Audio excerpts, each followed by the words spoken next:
Hello viewers, स्वागत करता हूं आपका मैं doctor Pawan Oberoi study with doctor Pawan Oberoi YouTube channel पर। तो व्यूवर्स, जो हमारा ई कॉमर्स का पेपर चल रहा है चौधरी चरण सिंह यूनिवर्सिटी मेरठ का, तो उसमें मैं आपसे डेली कुछ ना कुछ जो है टॉपिक डिस्कस कर रहा हूं। तो आज जो है मैं टॉपिक आपका इसमें डिस्कस कर रहा हूं दी डिज़ाइन एक्ट और फेमा। ये दो टॉपिक जो है मैं इस वीडियो में आपसे डिस्कस करूंगा। फर्स्ट टाइम स्टूडेंट्स चैनल देख रहे हो तो study with doctor Pawan Oberoi channel subscribe करके आप इसकी प्लेलिस्ट विजिट कर लीजिएगा। Most important MCQs on economic laws, तो उसमें आपको हिंदी इंग्लिश दोनों मीडियम में एमसीक्यूज मिलेंगे। ठीक है, अभी हिंदी मीडियम खत्म कर रहा हूँ, उसके बाद में फिर मैं इंग्लिश में भी आपको कुछ ना कुछ क्वेश्चंस मैं जरूर कराऊंगा। तो पहले एक मीडियम खत्म हो जाए, उसके बाद फिर मैं दूसरा मीडियम स्टार्ट करूंगा। तो कुछ क्वेश्चंस मैं आपको करा रहा हूं।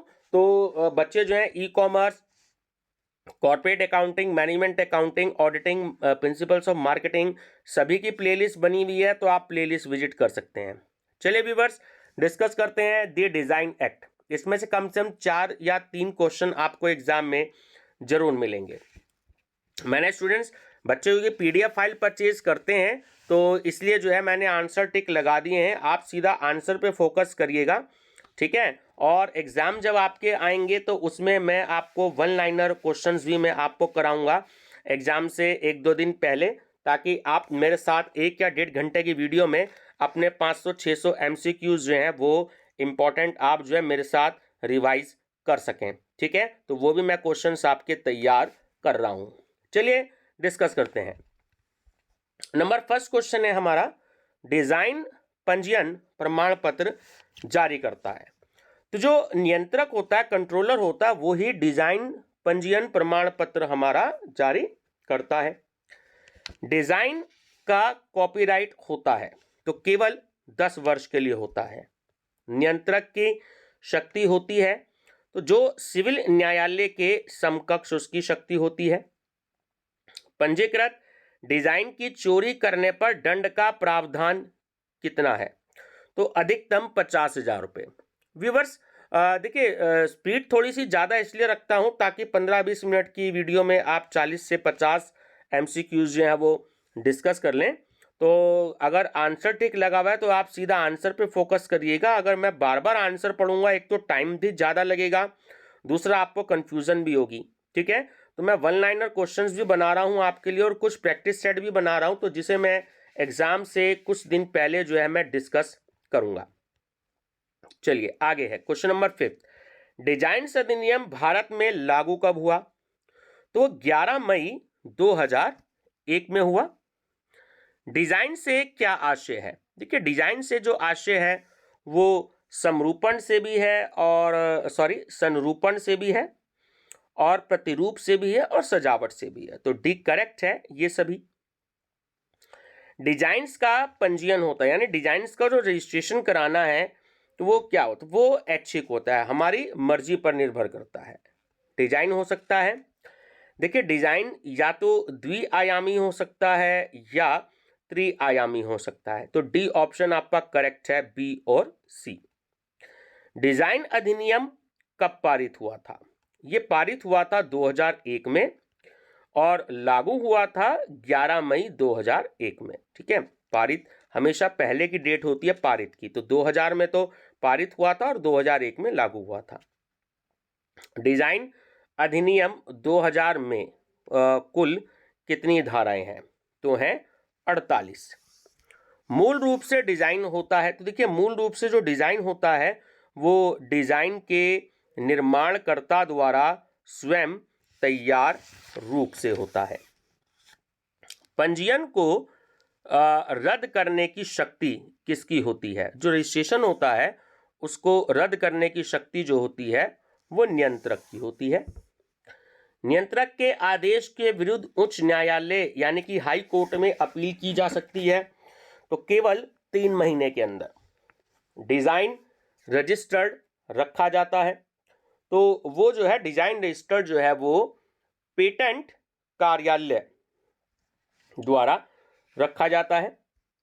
लिप्य त्रुटियां ठीक करने की शक्ति होती है, तो वो नियंत्रक की होती है। डिजाइन अधिनियम 2001 में पंजीकरण की फीस कितनी होती है? तो अधिनियम द्वारा निर्धारित जो भी कानूनी स्थिति होती है उस पर कोई फिक्स नहीं होती।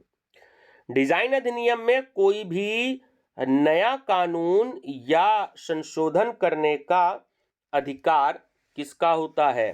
तो वो होता है केंद्रीय सरकार का।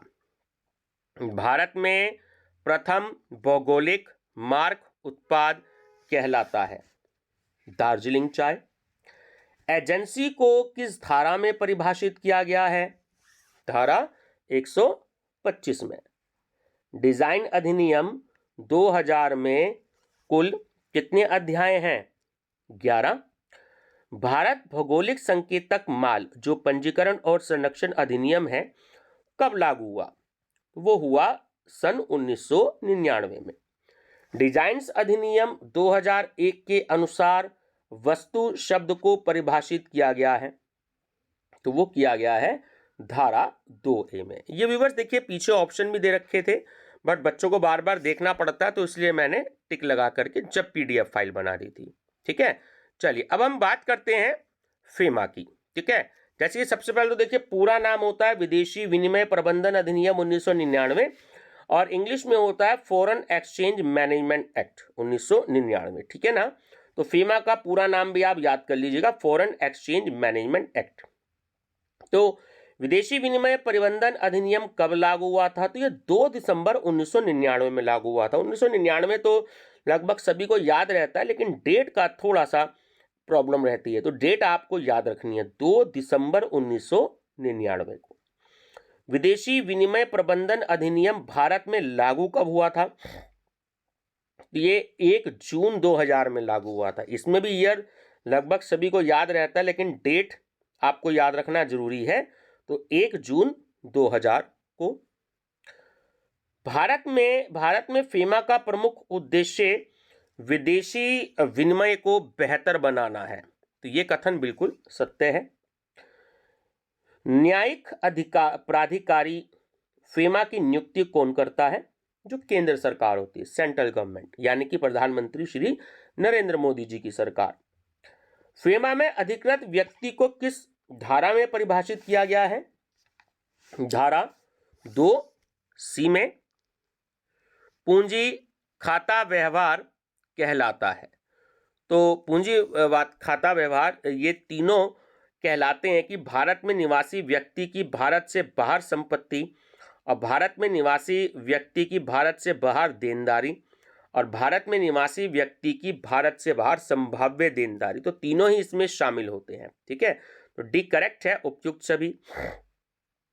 चालू खाता व्यवहार में शामिल है, तो इसमें भी तीनों शामिल होते हैं कि विदेशी व्यापार से संबंधित देय भुगतान, विदेश में अपने सगे संबंधी को भेजी गई धनराशि और अपने सगे संबंधी पर विदेशी भ्रमण पर किए गए व्यय की राशि, तो ये तीनों ही शामिल होती हैं, तो सही आंसर है उपयुक्त सभी। अच्छा, फेमा में कुल कितनी धाराएं हैं? 49। पूंजी खाता व्यवहार को परिभाषित करने वाली धारा है धारा 2E। भारत में प्रचलित मुद्रा को परिभाषित करने वाली धारा है धारा Q।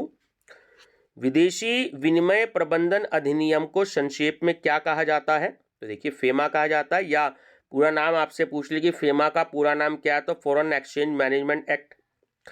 अपीलेट अधिकरण के निर्णय के विरुद्ध अपील की जा सकती है उच्च न्यायालय में, यानी कि हाई कोर्ट में। अपीलेट अधिकरण के अध्यक्ष की नियुक्ति की जाती है केंद्र सरकार द्वारा।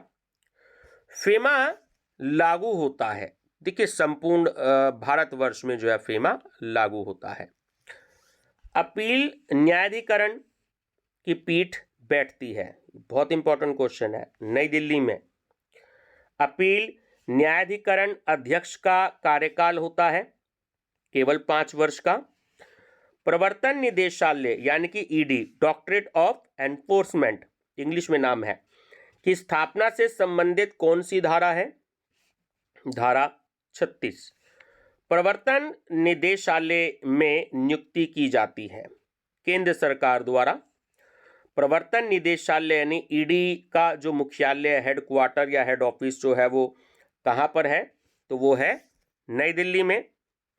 फेमा अधिनियम में कानून में संशोधन तथा परिवर्तन करने की शक्ति किसकी होती है? तो वो होती है केंद्र सरकार की।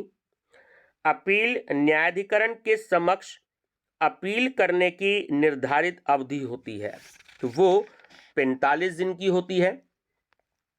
फेमा के अंतर्गत दंड का प्रावधान है। तो देखिए जितनी भी राशि होती है उसमें उसका 3 गुना, ध्यान रखेंगे, इंपॉर्टेंट है। उच्च न्यायालय में अपील फेमा अधिनियम की किस धारा के अंतर्गत की जा सकती है? वो है धारा 35। अपील न्यायाधिकरण की शक्तियां होती हैं, तो वो दीवानी न्यायालय की शक्ति के समकक्ष। विदेशी प्रतिभूति कहलाती है। देखिए विदेशी मुद्रा में उल्लिखित प्रतिभूति, विदेशी मुद्रा में शोधन होने वाली प्रतिभूति और विदेशी मुद्रा में अभिव्यक्त प्रतिभूति, तो डी ऑप्शन करेक्ट है। ये सभी विदेशी मुद्रा होती है। तो विदेशी मुद्रा जो है भारत की मुद्रा को छोड़कर किसी भी देश की जो चालू मुद्रा होती है, ठीक है, वो विदेशी मुद्रा होती है। प्रचलित मुद्रा कहलाती है, देखिए कागजी नोट, चेक और मनी ऑर्डर, ये सभी जो है प्रचलित मुद्रा कहलाती है। विदेशी विनिमय और प्रतिभूति में लेन देन के लिए किसकी अनुमति की आवश्यक होती? तो रिजर्व बैंक ऑफ इंडिया की अनुमति आवश्यक है। भारत में विदेशी प्रतिभूतियों या विदेशी विनिमय कर सकता है तो वो अधिकृत व्यक्ति होता है, ऑथराइज्ड पर्सन।